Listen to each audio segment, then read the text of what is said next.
Salam. Gini Bu, Iya.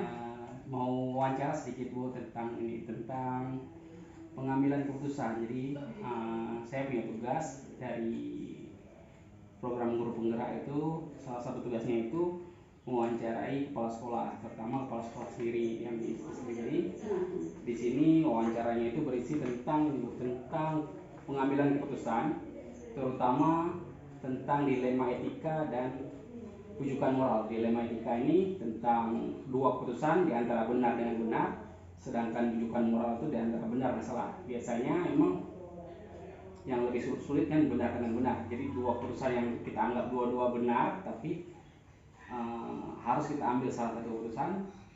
Nah itu yang sering ditemui. Mungkin ibu sebagai kepala sekolah nanti kan ke depan, ke belakangnya kemarin itu kan sering dapat permasalahan-permasalahan gitu ya.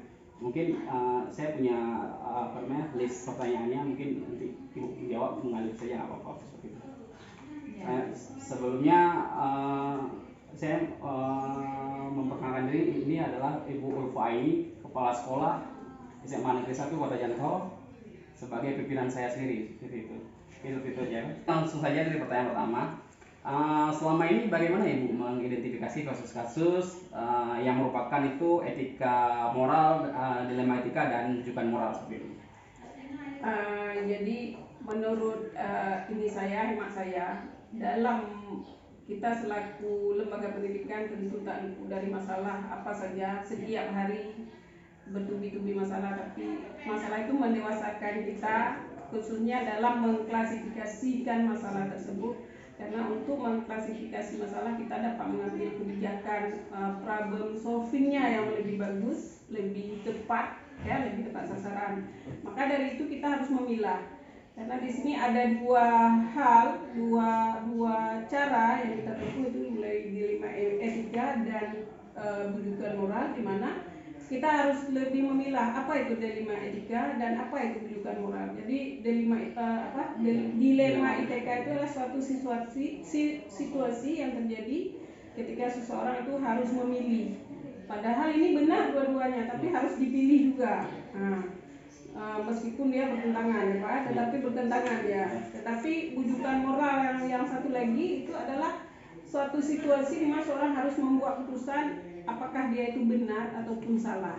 Di mana dalam mengidentifikasikan ini kita ada kriteria-kriteria yang kita lakukan sehingga timbullah bagaimana pemecahan masalah yang kita ambil, kita inikan sehingga dia tepat sasaran dan masalah yang timbul itu terselesaikan dengan baik. Terima kasih, luar biasa ya. Lanjut ya, kan selama ini pastinya Ibu dalam menjalankan institusi pendidikan di sekolah ini, pasti dalam mengambil keputusan itu ada saja kasus-kasus di mana itu dua kepentingan itu sama-sama benar, tetapi harus dilihat. Jadi di saat dua-dua benar itu ada nilai kebajikan sama-sama. Oh, yang satu itu nilainya kejujuran, yang satu rasa kasihan. Jadi bagaimana pengambilan keputusan Ibu kalau misalnya ada dua hal yang seperti itu?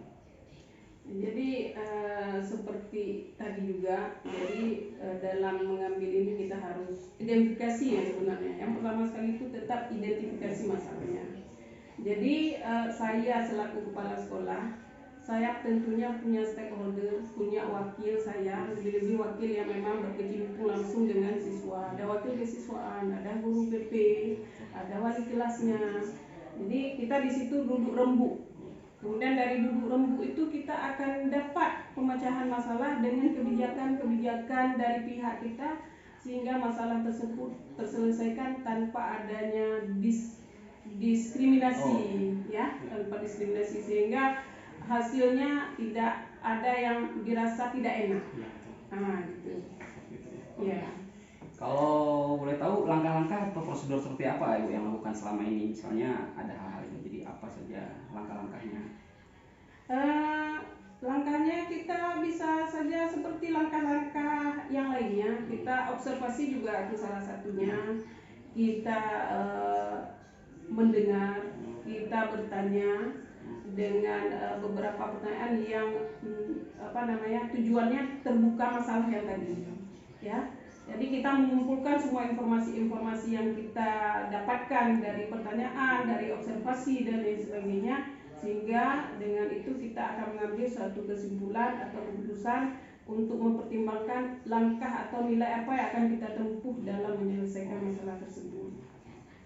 Oke, kalau misalnya gini, saya pada yang selanjutnya tuh hal-hal apa saja yang selama ini Ibu anggap efektif kalau Ibu mengambil keputusan pada kasus-kasus yang seperti itu? Apa hal-hal apa saja yang efektif?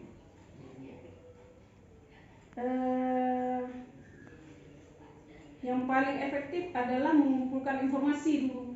Informasi itu harus kita kumpulkan, tapi bukan dalam artian dengan informasi yang kita dapatkan langsung kita ambil kesimpulan. Banyak hal yang harus kita analisis.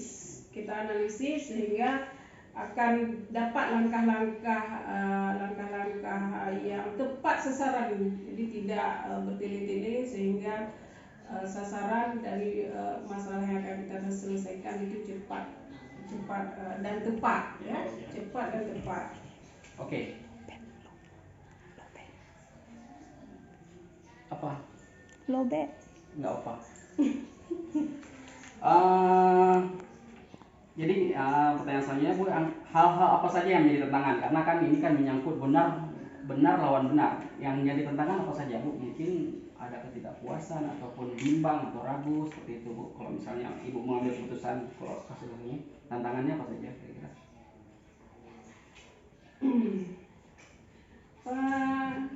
Di dalam kita mengambil sebuah keputusan dalam menyelesaikan semua masalah, pasti kita banyak tantangan. Pasti nggak mungkin dalam menyelesaikan masalah itu langsung terselesaikan tanpa ada kendala-kendala. Pasti ya ada tantangan-tantangan.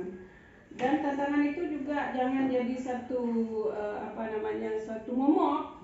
Kita harus ambil langkah-langkah yang seperti saya katakan tadi, kita kumpul sehingga dengan wakil siswaan, dengan BP, dengan mulai kelas akan muncul masukan-masukan langkah apa yang kita tempuh. Mungkin menurut saya seperti itu. Saya rasa saya juga setuju dengan itu. Iya. Terus apakah Ibu punya metode kapan menyelesaikan waktu kalau misalnya dapat masalah hari ini, apakah diselesaikan di situ terus ataupun Ibu menunggu dulu melihat atau menimbang segala sesuatu seperti itu Bu? Kalau misalnya kasusnya terjadi, misalnya sekarang terjadi, apakah Ibu punya waktu-waktu khusus kapan menyelesaikannya, harus hari ini juga atau ditunda dulu seperti itu? Iya Pak, terima kasih. Setiap masalah harus diselesaikan sesegera mungkin, tetapi tidak juga dalam satu hari harus selesai. Tidak. Dia ada beberapa hari yang langkah yang kita tempuh. Bisa jadi pertama kita memanggil kawannya, kemudian kita analisis. Besok kita panggil yang menjadi objek masalahnya. Kita analisis lagi keterangan dari dia.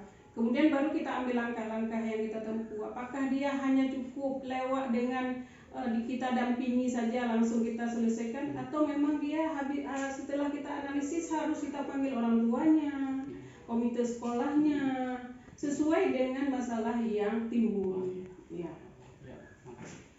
Terus adakah seseorang atau faktor-faktor yang mempermudah Ibu dalam mengambil keputusan ataupun dalam menyelesaikan masalah-masalahnya, yang membantu ataupun hal-hal atau orang ataupun bahkan sistem cara-cara yang bisa membantu Ibu sebenarnya? Iya, seperti saya bilang tadi bahwa ini sekolah, suatu lembaga di mana lembaga itu kepala sekolah yang tertinggi, tetapi kepala sekolah juga bukan salah satu pengambil kebijakan. Kita tetap ada kolega-kolega yang memang langsung menangani tentang masalah kesiswaan. Tentu kita kompromi dengan mereka sehingga akan timbul pemikiran-pemikiran yang bagus, kebijakan-kebijakan yang bagus, ya. Jadi kalau menurut saya ya seperti itu. Banyak orang yang membantu Ibu. Banyak. Saya nggak mungkin ambil yang pribadi karena sifat yang apapun menyelesaikan masalah secara pribadi. Apabila masalah yang terselesaikan itu puas, oke. Tapi kalau nggak puas, ke pribadi kita nanti yang nggak enak. Jadi kalau rame-rame, kebijakannya rame-rame, tidak ada yang masalah lagi, karena itu semua pemikiran yang sama ya. Oke, yang terakhir Bu, dari semua hal yang kalian sampaikan, kira-kira pembelajaran apa yang Ibu petik dari pengalaman dalam mengambil keputusan dilema etika ini? Jadi kan keputusan dilema etika ini kan pasti ada pembelajaran tersendiri kepada Ibu.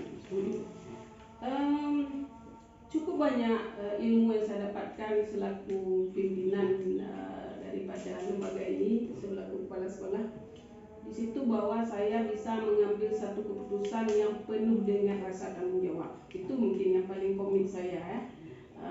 Kenapa kita perlu tanggung jawab? Satu keputusan yang kita ambil, kita rame-rame kita pakat, maka kalau kita bilang A, berarti semua kita A. Jadi keputusannya tepat dan istilahnya tidak ada yang dirugikan atau tidak ada yang diuntungkan.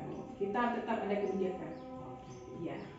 Oke Bu, terima kasih luar biasa sekali Bu. Terima kasih atas waktunya Bu. Assalamualaikum warahmatullahi wabarakatuh. Waalaikumsalam.